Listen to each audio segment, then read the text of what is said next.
Like, they're really, once we had the idea, once we zeroed on them as the cast, that kind of informed the characters themselves.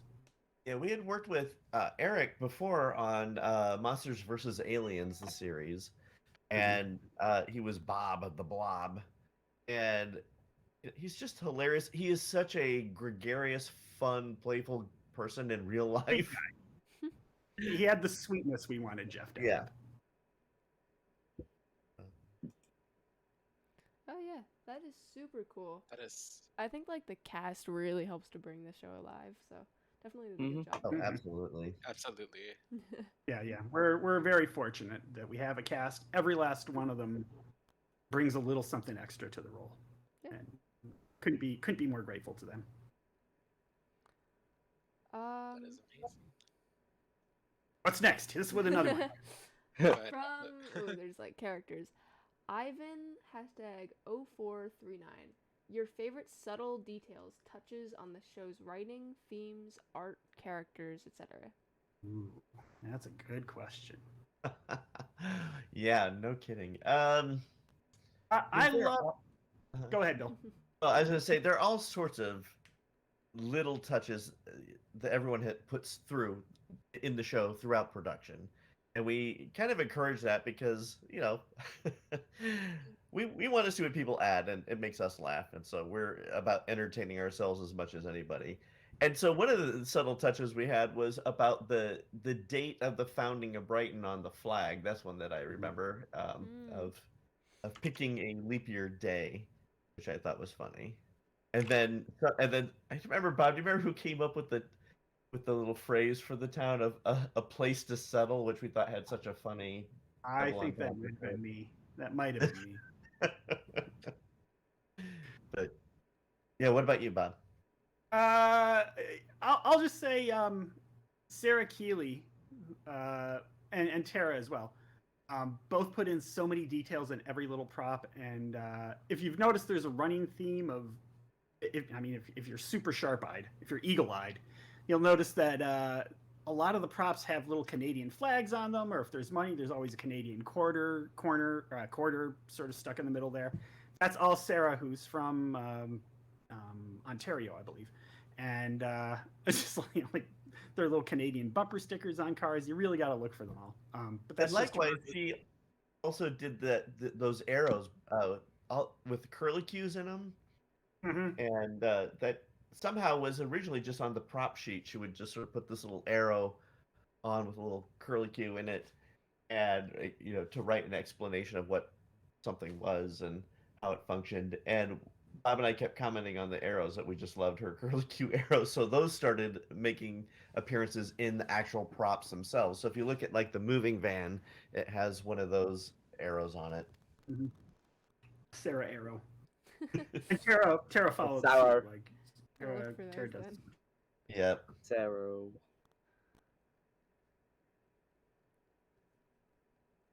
all right.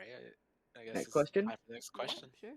Yep. This is from Starborn1738. Favorite song we've seen thus far? Oh boy, that's tough. Oh, I couldn't hear it. I couldn't hear Yeah, the question. his favorite song, Bob, Oh, so shoot. far in the series. Okay. And one of the things I will tell you, I don't know if it's, I don't know if it's my favorite of the series, but it was one that was really impactful early on in shaping things for me, which was it was Libby's uh, spoken poem song in the talent show. Oh, Mhm. Oh, that was good. That to me, I thought what was really powerful about it, it was just I thought a really powerful message. You could be scared, but you still got to try. Um, about her sort of facing this fear and the way it sort of built. So even though it was spoken, it just built with this sort of orchestral support. And I remember once we got the demo for that, I played it for my wife, who ended up getting tears in her eyes. She was so moved by it. And anyway, I just thought that was a great template. There's so much music in that particular episode too, because we also got the the obstruction song, which is a blast, and of course Andrea's little jingle. I think my favorite song would be. Well, you know, the truth be told, you haven't heard my favorite song because it's in season 2. Ooh. So I'm going to limit myself to season 1. Ooh. And I think it's a. And I reserve the right to change my mind every single day. Yeah, that's fair. But frustration. I love frustration because it was such a weird ball take on a song. Like I was the one who pushed this one. We had the script and like, what should the song be? And I was like, you know what I want it to be? I want it to be Devo's cover of the Rolling Stones' Satisfaction, which even if you're old geezers like Bill and me, you barely remember. And Rob had never heard I even had to like, what? And I had to Google it and find it. But it has such an assembly line quality to it. I mean, not that it was put together by assembly, but it has like that beat that goes which sort of like fit with what Molly and Daryl were going to be doing in the song. I love that we gave that to Rob, and he's like, I've never heard that song. Let me give it a listen, see if I can come up with something in that vein. And I just love the end result. So weird. Yeah. Yeah, all good, all great And choices. tomorrow I'll say gigging Oh, for a great. living, but Today today it's got to change every day, for sure. it changes every single day. Well, this show's soundtrack is just so amazing. It's fair that you guys change every day. Like I would too. Yeah, There's it's, a lot of bangers. And I gotta tell you guys too, one of the things that is a favorite thing for Bob and I as the creators of the show is after we've had our meeting with Rob and sent him off to create a song, then, you know, after a little time, we get an email. All right, here's version 0. Let me get your feedback. What do you think? And it's seriously, it's like Christmas morning. We run to our computers, like click the button and listen to the song, and it is What have so you done? much fun. he's a mad genius. Yeah. Alrighty. All right. Up next, we have one from Tanglemorph8345. Any scrapped episode ideas so far? Oh yes.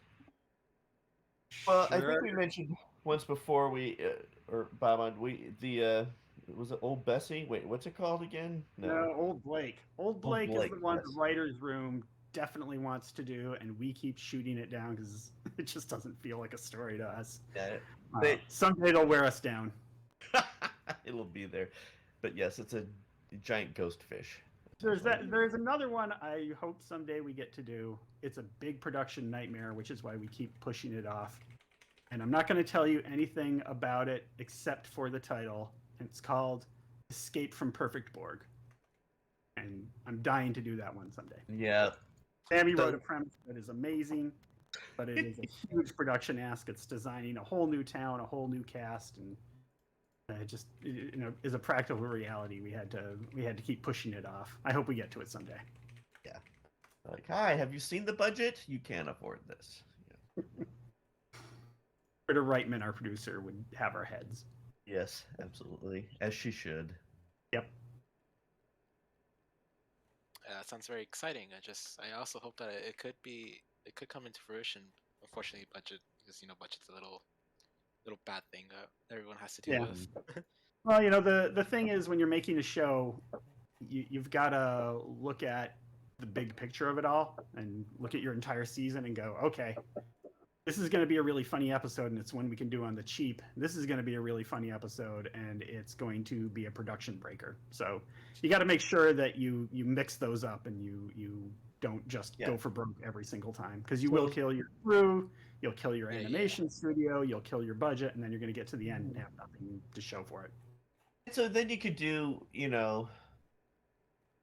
there's a bit where you can sort of borrow asset count from one episode to take into another, as long as they're close enough in the sort of production window, and we'll sometimes cheat some of those things, but for the most part. The trick is to make episodes that, to the viewing audience, they don't notice the difference between the really big budget episodes and the reasonable budget episodes. They're all equally entertaining. Right. Very much so. Looks like It's time for the next question, you guys. Mm-hmm. Yeah. From No, was it sorry. me? Yeah, it's you. It's you. From Ivan0439, when did you originally create the characters of Libby and Andrea throughout development? Any differences Again, done I'm not between hearing the now and then? question. Oh wait, Oh, you. I hear him. You don't hear him, Bob? I'm What not is he hearing the doing? question. I didn't hear. All right, I didn't let hear me favorite song, and I didn't hear this one. let me repeat it. Or some setting I've got wrong. Can you hear me now? You can't hear him, huh, Bob? Ooh, No, have you muted me? sorry. Yeah. Have you muted? Why'd you mute him, Bob? That's I didn't mute anybody. I promise. Maybe the mic volume's just weird. Let's see. oh, no. Can you hear everyone else? Who am I not hearing? Me. You're not hearing Drainey? Drainey? Yeah, I'm not hearing Drainey. I'm sorry, Drainey. Oh. Can you Can you hear say- Violet? I can hear Violet and I can hear FrosTx, but I'm not hearing. Can Drainey. everyone else hear me all right? Yeah. That's It does kinda like. odd. It's not, that box is not lighting up when they talk. What? Well, if you don't mind just repeating the question, I'll do my best. From Ivan0439, when did you originally create the characters of Libby and Andrea throughout development? Any differences so- done between now and then? Yes. So the question is about when did we develop Andrea and Libby in the development process, and what has changed with them from development to currently. That's my paraphrase. Okay. Gosh, good question. Originally, I mean, I think we've you probably know this, but originally, Andrea, we had kind of stuck as in our minds the mean girl antagonist, and that I think wisely was told by in testing and also from our development team. You know what? Audiences really just hate leaning on the mean girl trope. We've got to do something more dimensional with Andrea, and we agreed that that was a good call. So it began shaping the character. Plus, the actor Jules Medcraft, first of all, is a brilliant improv person. For an example, in Home is Where the Haunt Is, when Andrea comes in with the having done the fundraising thing to help the McGee's get back into their house, and gives Molly that hug and does that, you need to shower. That was totally improvised. It was just brilliant. And also improvised in the first episode with Andrea with the, Molly McGee, you cutie. That you cutie was improvised by Jules. So we just kind of wanted to lean into, there was fun to be had of the sort of antagonist character, but we knew that we also wanted to grow beyond it. So, and we will be continuing to grow Andrea's character.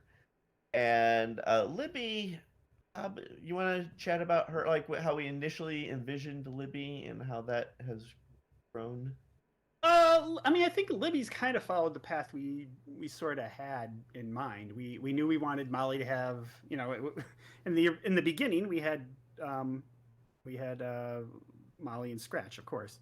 And we knew we wanted to kind of build out Libby or Molly's friend group. And Libby, I don't remember where the initial inspiration came for Libby, but she just sort of stepped forward as the character that Molly would latch on to and would latch on to Molly as well. And the path we sort of had in mind of mid first season, we'll let this person in on the secret of Scratch, and then that'll open up more stories to tell. That was all just sort of as intended. And Laura Jill again brings so much to the role. It kind of just sort of dictates. It sort of, I don't want to say it writes itself because that's an insult to our writers who work very hard, but it kind of suggests a whole bunch of paths that are fun to follow. Yeah. And we in our design at one point Libby had even longer hair. Am I right, Bob? I mean, there were some initial designs from Justin that Yeah, I And think then quick- and then we played around with color design, giving her very much earth tone colors, and I think which came first, the turtle like or the turtleneck sweater? I can't remember, but one way or I think they another, kind we of happen. I think they kind of happen on parallel tracks. I think yeah. So I think we they had the kind of notion of confirmed the each turtle other stuff. because those ideas kind of came to pass. And then Justin, her Justin heritage, just kind of gave her yeah, a turtleneck all on his own yeah. without And realizing. her heritage was based off of Doug Ben-Simone, who is our current exec, and um, we thought that was fun to lean into that Mhm. specificity. Yeah. Yeah. Super glad though, because Libby and Andrea are like fan favorites in this server. You'll find so much love for them. Mhm. Yeah, well, that's been, Yeah. I have to say that's super fun for us. I love, because people often ask us, "What's your favorite character?" and it's almost like asking, who's your favorite family member, or something like that, because Yeah. you Yeah. love them for different reasons. And um, I don't know. I think what's also been fun, as we've said to you before, I think that we were almost done with the script, or we were in script on the last episode of season 2 before season 1 even premiered. So we've Mm. kind of walked with these characters for a long time and have kind of big plans for them and how they grow. So, but it's always a leap of faith where you create something and then you hope, like, I hope people like it. I hope it connects. And so it's been a delight to see that, especially with some of these characters, it's really connected with people. And we hope you enjoy the journey. I feel terrible. I can't hear Drainey. Should I drop out and log back in and see if Can that you solves still it? not hear me? Gonna say that's no. I'll take that as a yes. Can you Uh, right click give- his profile? Give it a shot. That Yep. might fix it. Right click Oh. Drainey's. Yeah, right click Drainey's profile and see if the little Oh, mute yeah. box is checked. Yeah. The mute box is not checked. I Okay. did that already. Okay, yeah, Is try the leaving user and volume rejoining. up, We'll see if Rob? that works. Is the Volume is user all the way up. volume? Okay, that's weird. I don't think Yeah. you can do user volume on stages. That's why I'm wondering if I should just. Yeah, you can. You can. You We can, tested this yesterday. But if You it's can. all the way up, then it wouldn't make a difference. Maybe Okay. both of you want to leave and rejoin? Okay, I'll be Give it a right back in a shot. moment. Okay. All right, Okay. Bob and Drainey both drop. All right, and then while Bob's doing that, I will answer a question. Okay. Yeah, sure. I can grab it. It's your turn, I think. From Mr. War Noob 8026, will Libby and Andrea's connection / past be explored in the future? I know that there's tidbits of their relationship throughout the show, but not much more. Yeah, we're not gonna probably get into nitty gritty. I think it's more fun to hint at what has happened more in the past between them. Although I think we've been fairly explicit, especially with Scratch's joke about don't drink so much water, okay, Tinkles. But there will be more exploration about their dynamic as we move ahead. All right, Drainey, Bob's say back. something. Wagga. I can hear you now. Yay. Hey, there we go. Yay! Hey. Oh, thank you, Internet. Yay. Thank you, Internet. Reliable as always. Glad to hear you. All right. Awesome. Next question. Wait, were we finished with the last one? Sure. Alright. This one is from TGSR 3327. It's also a compliment. First off, I would like to give my sincere thanks to the two of you, as well as the crew. You've made an amazing show. Now, I have a question. The show's Bible says that Pete McGee's most recent position was in Olympia, Washington. I'd like to confirm, does this mean they have moved to Brighton from there? Sure. Yeah. Or not. Yeah, I think that is correct. I mean, I don't think we've ever played that particular continuity. Yeah, I don't know why it couldn't be correct. It couldn't be true. One of the things we do on every show we're on is we sit down and look at the Bible when we're done, and look at all the things that we promised we were going to do and never did. So Bibles are where you start, not where you end. Yeah. And Yeah. the Bibles are there to get people working on the show up to speed, to get the executives up to speed. But it never supersedes what's actually on the screen. And we never go back and update it when we decide, Right. well, these plans don't matter anymore. And So- I But also yeah, was they could have come from Olympia, Washington. Sure, why not? yeah. I mean, I think what we wanted was the idea that they've moved literally all across the country. Right. You know, They spent grandma- 6 months. Yeah. yeah, they probably have moved. You know, almost. They probably moved 12 times in Molly's 13 years, probably. Even more. Yeah, maybe more. And then also thank you for the kind words. I will say, I don't know.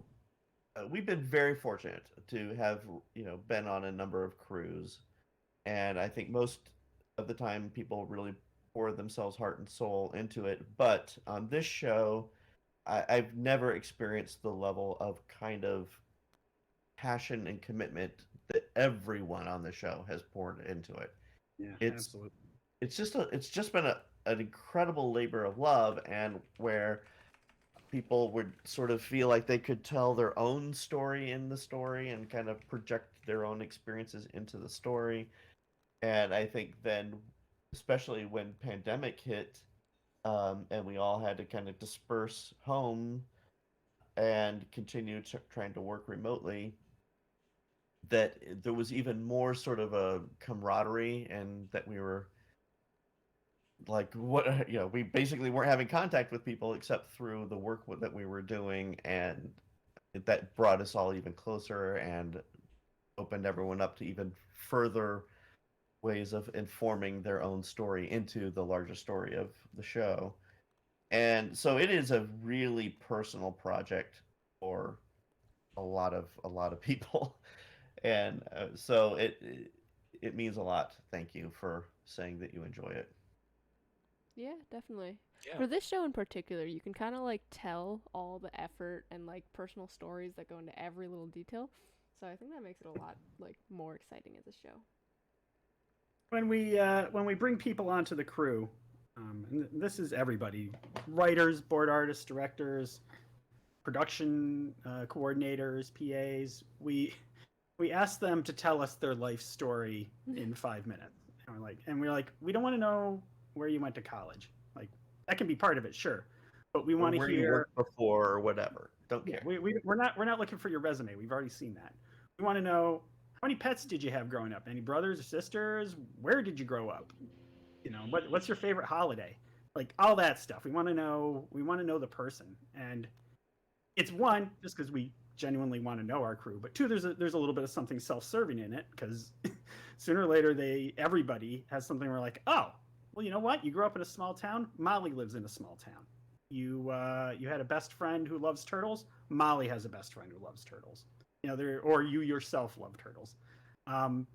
There's something in everybody's story that they can bring to the process, and that's where I think the rich details of the show really come from. It's all those little moments of people inserting themselves.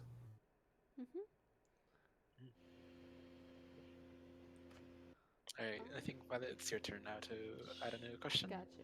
It's another from TGSR. It's, what do you envision in the show in the future? We're gonna be really vague on this one.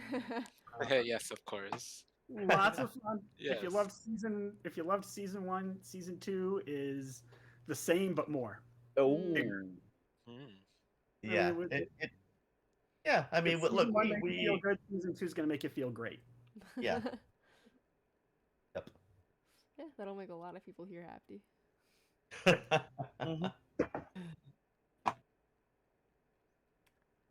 Drainey, you wanna go? sure. This one's from Ping16 #4836. Have we seen the fabled autistic character in the show yet, even if she's not gotten the proper introduction?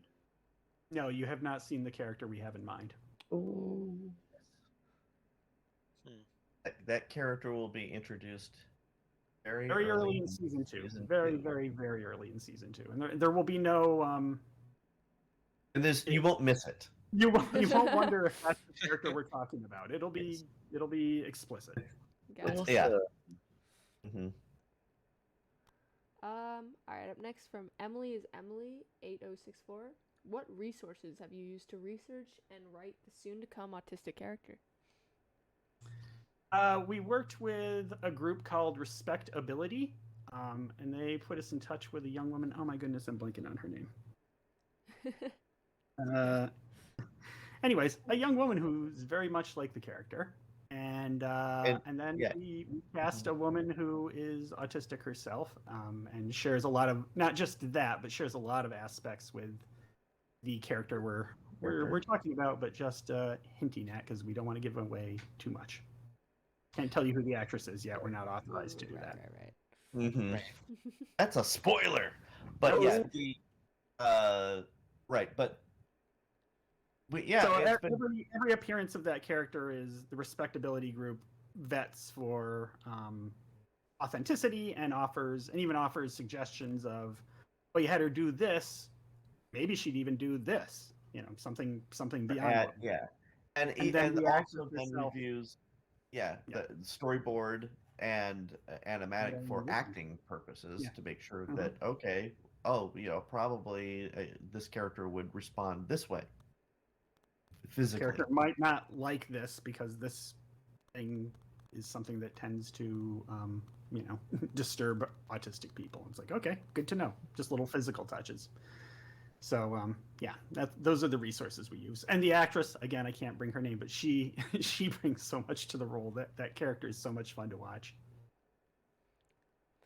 I just wanted to mention one thing from the chat. Uh-huh. Star, one of our EOs, says that as an autistic person, this warms my heart that people are putting in effort to make sure we're being represented right, and people are really agreeing with that message. So thank you from all of us. Well, that's awesome. Yeah. Thank you, because I'll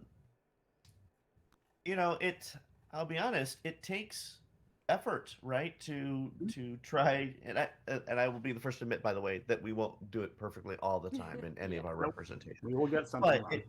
it takes intentionality to try to do things well, especially with representation, and so we bring in consultants and work with people who actually Live the are experience.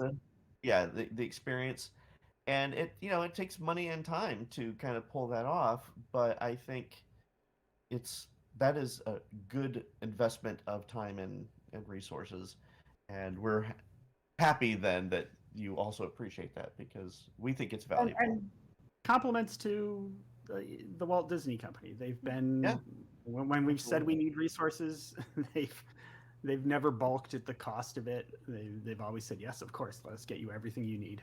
So and that has been true for all sorts of areas of that we have studied, like with the out of house and home, we had somebody who with unhoused experience to talk to us, and we've had science consultants for some of the science stuff that we are doing, and anyway, we just have a breadth and depth of people to try to help us do it right.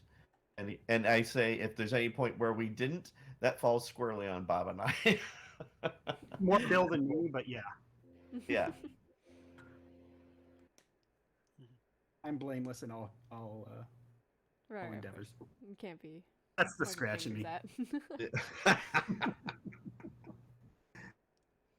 I kid. All right, Drainey, think it's your go. Cool. Sorry if I messed this up. I'm not good at long sentences. This one's from Ping16 again. One character in Scaring is Caring has a bracelet with light blue, white, and pink beads, which happen to match the colours of the transgender pride flag.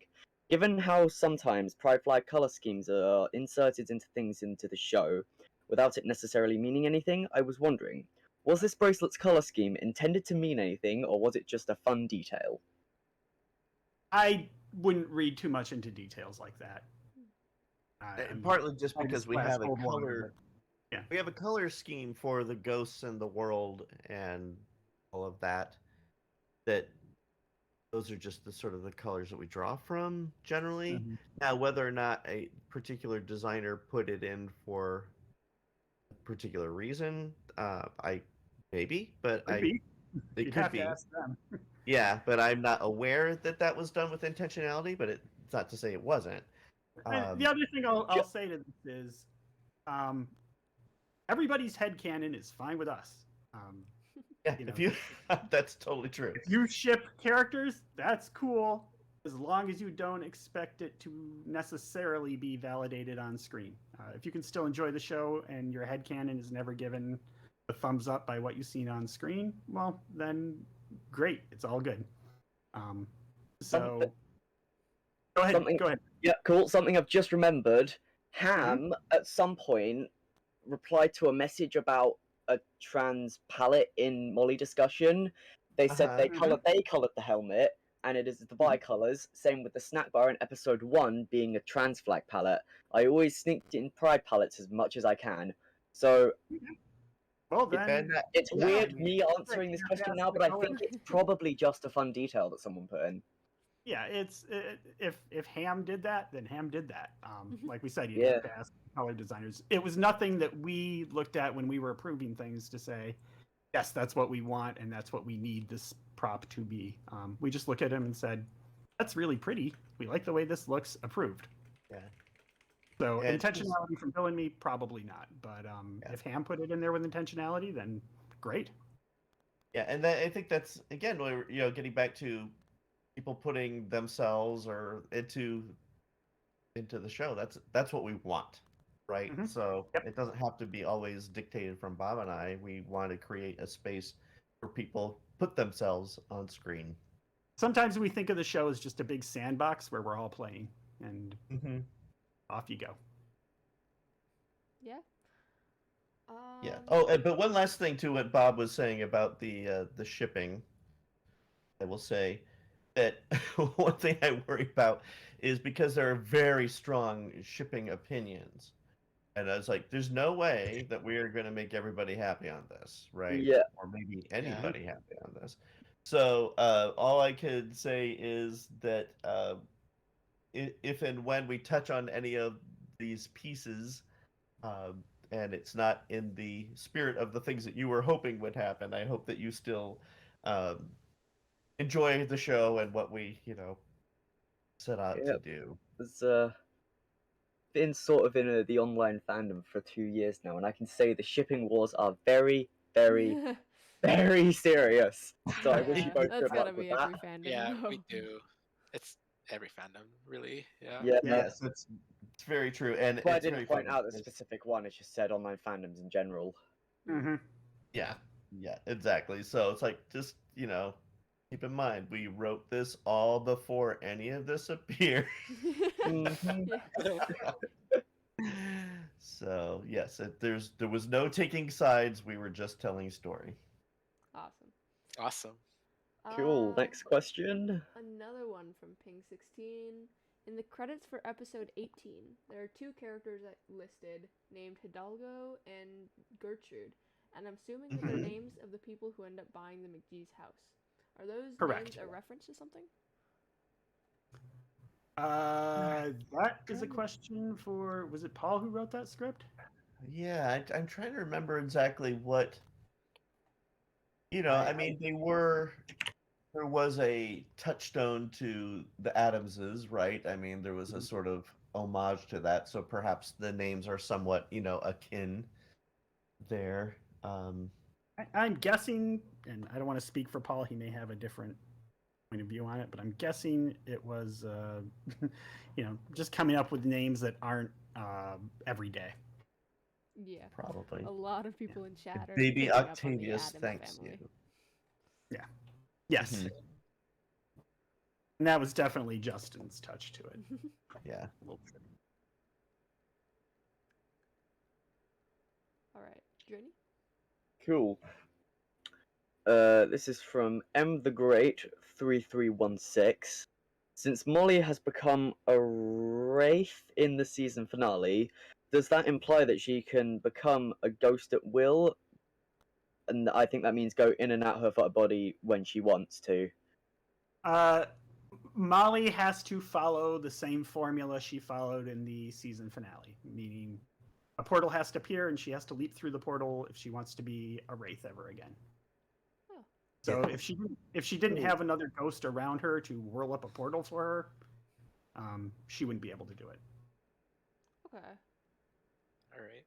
Cool. It didn't endow her with any special abilities that last forever. Let's put it that way. Yeah. Right. Like superhuman Molly. No, she's not superhuman, but she does have a ghost who sticks by her side through thick and thin always. So Aw. it's something pretty readily she can get to. Okay. Next up then, from Leah5031, in Howling Harriet, Scratch mentions Jeff and him and are... Sorry. In Howling Harriet, Scratch mentions Jeff and him are co-workers. Does that mean they often work together? And will we learn about how they met? I think he said he's like an annoying coworker. Oh. So I don't it's think more we're ever about the gonna dynamic of I know this guy from like I've seen him around at Right. in Ghost World events. Work functions. Yeah. But Jeff is a scarer. I mean, we see Mhm. that in the scaring seminar, Yeah. He's He's good at scaring. he's actually good at scaring. We He's just much better at it than Scratch. Yeah. We have no plans to show how when Scratch met Jeff, but who knows what the future holds. Mhm. We will learn more about Jeff, however. We will learn more about Jeff for sure. A lot. Yes.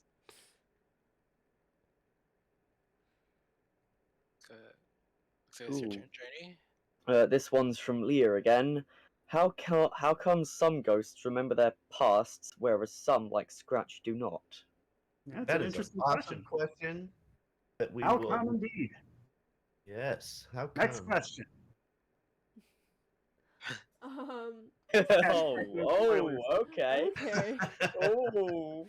Gotta stay away from spoilers for sure. Yeah, that is story. Ooh. Story time for another day. Everyone's scared in chat. This is an anonymous question. Do the Ghost Council remember their human lives? At least one of them Some do. does. Yeah. All right. Again, hashtag no spoilers. Gotta see for Oh. next season for sure. Yep. You will get an answer to that really quickly in Oh. season 2. Cool. Oh. Awesome. Yep. All right, Drainey. Cool. This one's from Adventure Actually, Time Girl. honestly, Oh, wait, hold on. I want to That's tee up okay. something. Okay. If you go to the San Diego Comic-Con panel, you'll get an answer to it then. Ooh. Okay. Ooh. and better book a flight. Is to say, is anyone on the Discord gonna be at Comic-Con? Raise your It's in hands if San you'll be there. Diego, actually. That's not too far. Maybe. All right. You better have your pass, your badge. Awesome. You're gonna have I a would hard time definitely getting go, on but a silly little southerner over here. I can't really make it. You're closer than I am. Yeah, it's like at least a 12-hour drive. Oh wow. It's yeah, I'm not driving 12 hours for Comic-Con. Forget it. Depends what the A bit traffic too is on the long, 5 bill. yeah. You don't know. I mean, Yeah, that's true. It's It might be 12 hours. I've certainly been in traffic that seems about half that long. So It's only a 6-hour flight for me, so I could, but I can't afford it. Mhm. yeah. Okay, next question. From Adventure Time Goal 123 hashtag 9541. Is there any specific reason why the chairman needed to feast on the human misery, especially given that he and the council had no dominion over the living world? Oh, because it was delicious. So it actually kind of came up. I chatted about this on one of the Twitter Spaces, but a lot of people feed on misery, don't Mhm. they? It's the stuff that they watch or listen to, or what they talk about with their friends, or how they engage with the world. And I think it's an emotional feeding. And I think people do this in real life, and it's unhealthy, and it leads to them to become less compassionate, less human. And so I think that is sort of what we're kind of going with, is that it's that doom scrolling that we all get tempted to do sometimes, and and kind of pulling out the worst. So that is what we were kind of going for a little bit in the in Eats Misery, because I know too many people who do the same. Right. Yeah, it seems like a couple people in chat are being very called out by that. Hmm. Oh, sorry. All right. So next question is from Dennis7486. Are we getting lore on how other beings die and go into the ghost world, like with plants or certain animals that live longer lives, like the immortal jellyfish? I don't think that's something we're touching on yet. Yeah. We're going to learn more about Ghost World and some of those dynamics, but not those specificities. Okay. Cool. You just want to do the next one, Drainey? Yeah, this one's from Dennis again. Will we see other creatures just like the Sobgoblins? Not just like the Sobgoblins, but yes, we will see other creatures. Okay. Cool. Lots of stuff. Very early on in season 2. Very excited Yeah. for the introduction. Very cool. Oh, wonderful. Ooh, one from our very own event organizer, GhoulieBoo6162. Do ghosts have little slang terms for getting sent to the flow, like getting swirlied, blended, or mixed? If not, can you humor us by making one up for us? Well, see, I thought because you just did do the Yeah, I wish you'd song. been on the writing Getting team. sent to the flow. Yeah. Ghoulies gonna get This- added to the crew. Yeah. Hey. Yeah, so getting sent to the flow is the slang to getting sent, from the It flow is, of failed phantoms, which yeah. Awesome. I'm sure that they do even more. I'm trying to think offhand if we've had any that. I think probably the Yes. flow even has been something that they've talked about. Like people like from getting California say swirly. the 5 freeway, the 134. Right.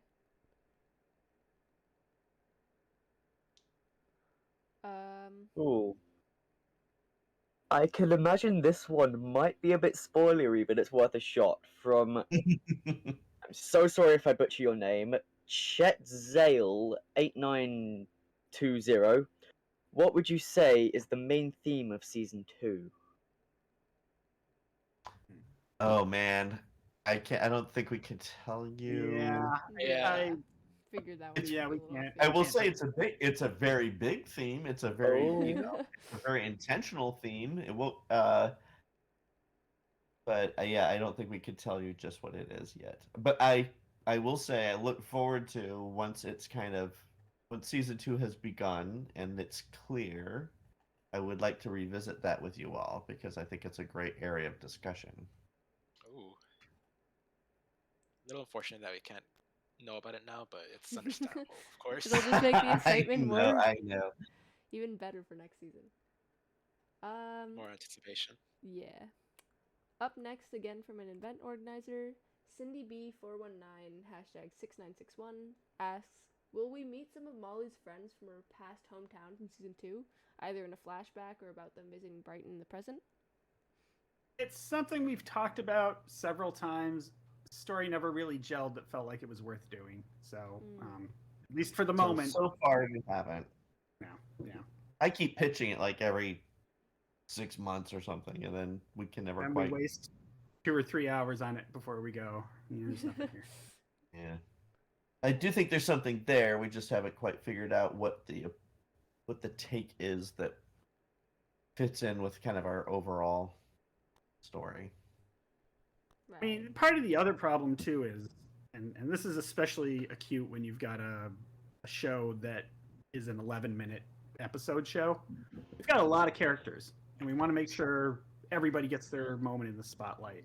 So every time we talk about bringing in a guest character, it's like, okay, this guest character is really going to have to bring something super special to the table and give us a story we can't tell with the massive cast we already have.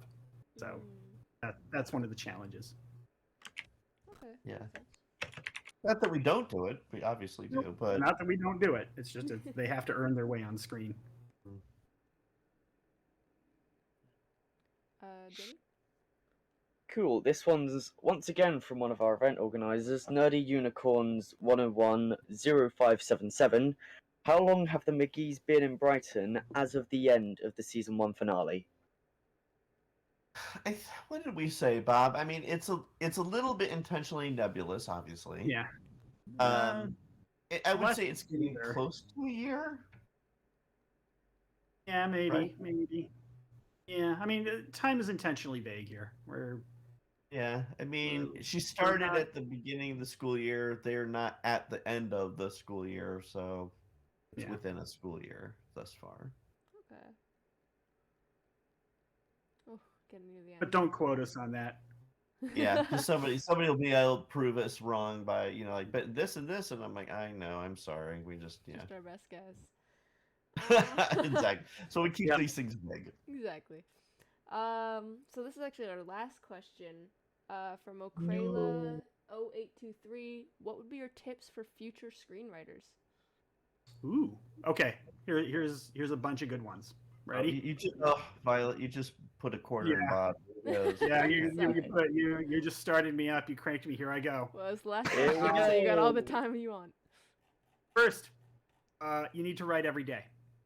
Every day, you need to get up early and write. You need to be passionate about this. So that means if you have to be at school at 8 a.m. and you need an hour to get yourself ready to get to school, you got to get up at 6 a.m. and write every day. Or you got to stay up, an hour past your your bedtime. You need to put in an hour every day to writing. The other thing, the other tip I'll have, here's a moment I'm not proud of. I'm going to share with you all, and Bill was there to see it. We were. I like to think it was tough love. It was tough love for sure. But Um, may have come off a little mean. it was definitely was mean. I regret it, and yet I'm going to share it here with you all. One of my worst moments. We were The working internet at will keep it quiet. It's fine. We were working at Nickelodeon, and we got a knock on our door, and it was one of the interns, and he said he had just completed his degree in screenwriting, and wanted to hear some tips from us. And we said, "Oh, well, fantastic! Let us read your screenplay if you have one, or let us read your screenplay." And he said, "Oh, I don't have a completed one." And I said, "Wait a minute. What do you mean you don't have a completed one? You just told us you finished your degree in screenwriting." He's like, "Yeah, but between every class, we never really finished anything. So I've got a half-written, half-hour sample. I've got a feature that I've got 15 pages of. I've got a few scenes." And I just said to him, "I'm sorry, you need to go back to whatever college you just graduated from and ask for your money back. That's ridiculous. You went through a screenwriting program and you have nothing to show for it." So, and he kind of looked at us sort of shell-shocked. And then the next day came back with a completed screenplay, which is also not a great thing to have done. But let's not get off on that tangent. You need to have stuff. By the time you're ready to make the leap into saying, "I want to become a screenwriter," you need to have completed stuff. You can't have the screenplay in your head. And I can't tell you how often you run into this where people are like, no, I've got 15 pages of fantastic screenplay, but I can tell you the rest of it. No. By the time you come to a professional to say, "I'm ready to be a screenwriter," you have to have something in your hand that you can hand to them. A third tip is when you hand it to them and they say, "I really can't," you need to be respectful of that. So often you'll run into people who don't understand the time pressures that professionals are under, and what a big ask it is to ask them to read your screenplay. If you do ask that, understand you're asking them to devote their time and their professional opinion to you. And if they say yes, my God, drop to the floor and kiss their feet. It's a huge thing to ask somebody. But yeah, to go back to where I started, write every day. If this is your passion, do not give up on it. Keep going, keep working, keep honing your work. Be your own worst critic. Look at stuff and then go, "It's not good enough. I need to keep trying. I need to make it better." You need to hone it and hone it and hone it until it's almost like a diamond that can't be shattered. And I do think. Oh, go ahead, Bobby. Well, the other thing I'll say is, If you're lucky enough to find somebody who will read your screenplay, whether they be a professional or just a friend, you need to be open to their input and not get upset when they give it to you. If they tell you, in all honesty, that this isn't up to snuff, you need to hear that and accept that instead of getting defensive about it. Yeah, And I can't tell Go you how ahead. many times basically someone has asked us to read it, and what they really wanted us to do was to say, caught a typo on page 5, Yeah. and then that was it. Right. So they Yeah. didn't really want to hear what they could have done to improve their structure, their story, their character arcs, their emotional through lines. The other part too is that you need to have more than one sample, really. Yeah. So, we know of at least one writing program that would say, "Hey, apply to this writing program and send us your script," and they would sort of look at the first round of submissions and pick who they were interested in as they were starting to narrow it down, and then they would say, "All right, send us right now a second script." They will call you on the phone and say, you have 24 hours to send us your next script. And if you can't do And it, if you didn't have a you're out script of to the running. send, you were out. Ooh. And then they do it a So- third time too. You got to have 3. So So then, stressful. yeah, and it's I would super say- stressful. By the way, Yeah, Bill and I and would have never made it in that program. Oh But yeah, we totally would have not made it. But the thing too is, I really believe in that 10,000 hours thing. Mhm. That you got to get a lot of stuff under your belt. And then the way I sort of look at it is, every time, by the way, with the Bob and I start a project, we've been doing this now for a very long time. And every time we start a project, it's like we've forgotten how to write. It's just a painful kind of starting up that is process. never again. ever going to go away. So just accept it. It never does. So part of your writing process, your goal isn't on one level to get the best stuff on the page right off the bat. Sometimes you just got to get the worst stuff out of the way. Like, Yeah, write the garbage, just for get being it crude, out. what we call it just pooping it out. You got to poop Yeah, out a draft. just poop out the draft, and You then know you can it's sort of poop. look through You and hate go, yourself as you're okay. writing it. It's terrible. You can tell it's terrible. That doesn't matter. It's so much easier to rewrite than write. Yeah. Just get it out there, get it down, get it on paper. Then you can go back and hone it. Yeah.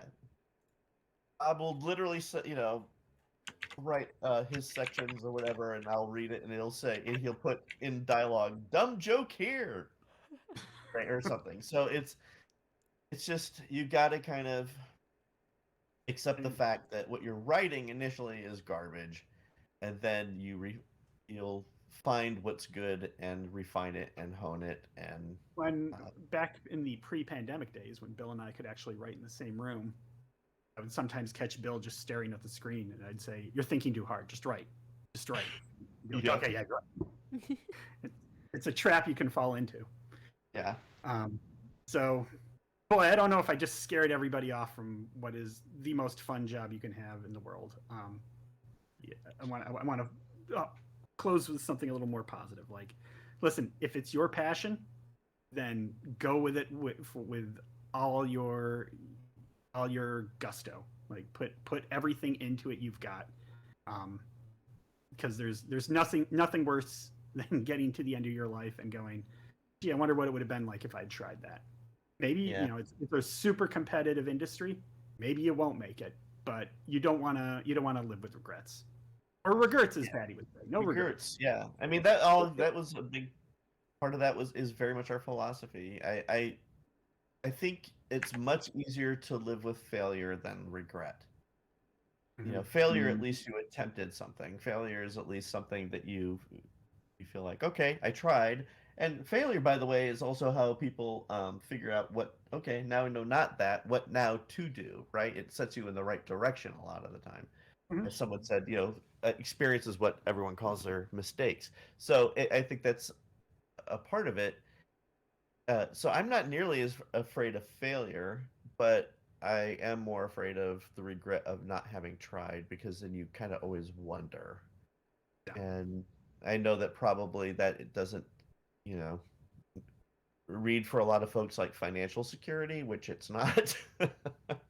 But I think that, if you have a dream and a passion that you've always wanted to try something, I think the at least owe it to yourself to try, and then maybe your dream pivots to something else, or maybe it morphs into some other thing.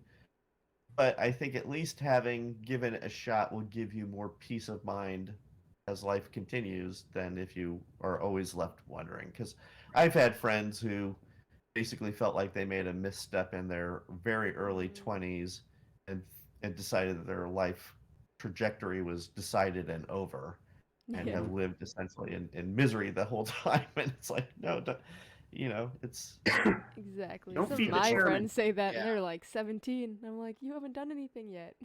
You just gotta yeah, keep going. exactly. So I mean, there's Yeah. part of Oh, it's I like, see. no, you know what? You are always, as long as you're, drawing a breath, you have the opportunity at least to make some kind of decision about Mhm. And, yourself. and here's one more piece of it. Back when Bill and I arrived in Los Angeles on our dinosaurs, this was the only way to get your stuff out there. There were a handful of networks, a handful of cable networks, and if you could get your stuff on one of those channels, then you knew your stuff was going to be seen by the world. That's not the case anymore. That's just simply not the case. You can get your stuff out to the entire world on your own.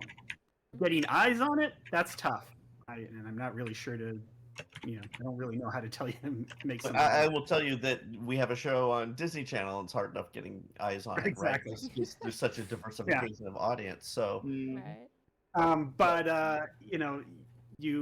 there's no excuse to not make stuff at this point. So yeah, I mean, if Bill and I were just starting out right now, I think our path would be, let's shoot something and put it on YouTube. Let's get it out there. Let's hone our Yeah. skills that way.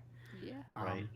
And that's still very much the path we took is still very much a path you can take. But there are other, if this town slams the door in your face, the door isn't closed completely. Yeah, There are you other literally doors. have just an unbelievable amount of reach globally, so you might as well do it. And I would say also to artists, I was rather shocked that to learn that studios really are looking at Instagram accounts Yeah. that are dedicated That's pretty for cool. art as portfolios. So make sure you have if you're an artist, make sure you have a dedicated Instagram or Tumblr or whatever, and that showcases your art. Update it constantly. Dump the stuff you're not as proud of as time goes on, and then keep it fresh. Post frequently. Post a lot, because the algorithm is gonna keep pushing you up. Studios, honest to God, will find that stuff, and if they like what you are doing, they will reach out to you, and you should also reach out to them.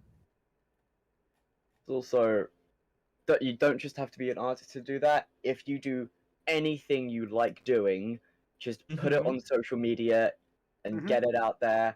I used my YouTube channel for my college portfolio and got in. Perfect. Yeah. And See, I that's do. amazing. Mhm. Well, Yeah. and I will tell you, Yeah. Jules Bedcraft, who is, Andrea, I met through, she was a YouTube person. Mhm. And Liza Koshy, same, right? I mean, that's, Yeah. so a lot of people. Yeah, I think absolutely. You are only limited by your own limitation. Yeah. That makes sense. Also, just a sort of another thing. It's best as much as you hate it, it's not a good idea to just completely get rid of your old stuff. Because I've still got some of my old stuff hanging about, and I like looking at it and seeing how much I've improved in just a few years. Sure. Yes, that's a good point. You're Exactly. right. Yes, absolutely. These are some honestly very touching words and wonderful advice that you two have given us. And to everyone here, really. Yeah. Oh, I mean, we're looking forward to the next generation rising up. So Exactly. Yeah. Yeah, and I often think, it's this funny thing of you watch things that inspire you, right? So whatever it was that kind of put the spark in you creatively. And there's something in that when you're watching those things to say, I could do that. I could do that. And you know what? You probably can. So, or at least you deserve it. Deserve to give yourself permission to try. Of course, it never 100. hurts to try anything. Mm-hmm. Mhm. Yeah. Looks like we're at Yeah. the end of If our there's Ask no Me more to Anything say, now. we do have like a couple of gifts for you. It'll What? be in the chat. I'm gonna go ahead and close Yeah. it so people can't talk while we send them. Give me a second. I think there's just 2, isn't there? Yeah, just 2 and a really sweet Eh. message. You get one, I'll get the other. All right. So this one's from Joe Capper. They drew a really cute traditional fan art of Molly for you guys. Aw. It'll be Aw. in the AMA chat if you can see it. This one, Mhm. Do we click over now or do we wait? You can click over now. Sure. All right. Are we still on the other thing? Yeah. Yeah, you're still here. All right. Oh, look at that. There we go. Molly Aw. for the Brighton flag. I With a love it. Brighton. Gorgeous. Yes. and if you're ready for the overload of cuteness on this one is from Grayso, it just says thank you on it. Oh, look Aw, at that. that's very sweet. That is Leo got gorgeous. the right Grayso. Beautiful, thank beautiful you. work. Gosh, I love seeing the fan artwork. It is just so, well, and happy fun. It's very So happy fun. adorable. It's very Yeah. adorable. Absolutely. Yeah. Thank you Oh, so I much, love that. everyone. Thank you. Okay. All right, I'm good. And someone did Awesome. ask us. I'm right clicking and saving these. Oh. you guys. Yeah. Go ahead. I'm sure they Go were ahead. gonna Go for do it. that. Someone did ask for a short message. Their name is Nilo P. They said, I just wanted to say thank you for making this wonderful show. I love everything about TGAMM and the messages it spreads. Love from Brazil. Obrigado. I think it's like Portuguese. Thank you. Aw, thank you. Well, I mean, let us say thank you to everyone here, not just for showing up for this thing, which was delightful, but for watching the show, supporting the show, spreading the word of the show. It means the world to us. Animation can be a lonely business. You have an idea a year and a half ago just for an episode, and then you shepherd it through production and recording, writing, all that stuff. You ship it off to an animation studio. By the time it comes back, you barely remember what it was because you've worked on 15 episodes between then and now. And then you send it out to the world, and for the vast majority of Bill and I's career, there was almost no feedback. There was no internet there was an internet, but it didn't have the kind of feedback loop we have through Twitter and Instagram and TikTok and everything we have now. So it is so gratifying to see fans embracing the show. We really love it, and we really thank you guys. It empowers us, it fuels us, and it amplifies us. So thank you so much. Awesome. And now it's our turn to say thank you to you guys for actually showing up for Yes. this. Yeah, thank you Yeah, for everyone. Thank for you so tuning in. much. This was fun. Would love Yeah. to do it again. Yep. When I became the staff here, I never thought I would Yeah, ever be no. doing something like this. So it is Yeah, never. Because we help awesome. out on other servers and stuff, but this is the first time we've actually had like such Yeah. interaction with the creators. So that's Yeah. super cool. Aw. Nice. Oh, well, thank you. Well, thank Thank you. you. Well, it's a I gift. want to to throw us. in. Yeah, it is a gift. I want to throw in one more thing. The self-serving thing is on August 3rd, I believe. The final 5 episodes drop on Disney Plus.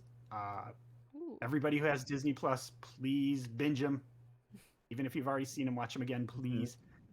Put them on in the background while you do other things. Watch them over and over. Do and you over know what again. regions they are? Well, The that- only thing they ever tell us is the U.S. I don't. You would know most where- likely just be the US for the first time around. Yeah. for that Yeah, drop. well, So I'm go sure and get yourselves a VPN. yeah. go ahead. Whatever you have to do. They'll drop in other Um, regions soon. Just gotta hold Yeah. Yeah, in I- like 2 years. on. Yeah. we- soon in quotes. It helps with analytics, to just. Mhm. Yeah. It's the one thing the company is really paying hyper attention to at this moment. So that's where, if you want to support the show, you can really help us out there. Sorry to be self-serving and do a plug like that. I No, feel no, kind no, of That's no. not a problem. It's okay, really it's only okay. deserved after everything. Of course. all right. Okay, well, Bill, did you have Yes. anything to say? No, other than just thank you, and even if you aren't attending Comic-Con, which still pay attention to the Disney handles on social media shortly after our panel. How about that? You will Awesome. see some stuff. You will see some stuff that I hope enhampifies you, Mm-hmm. Yes. and it answers at least one question that we didn't answer here today.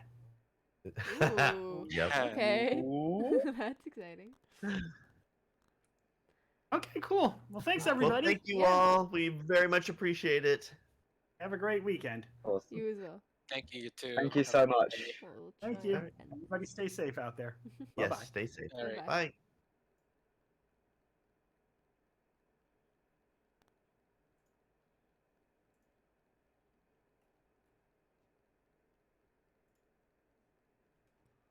Ooh, should probably end the recording.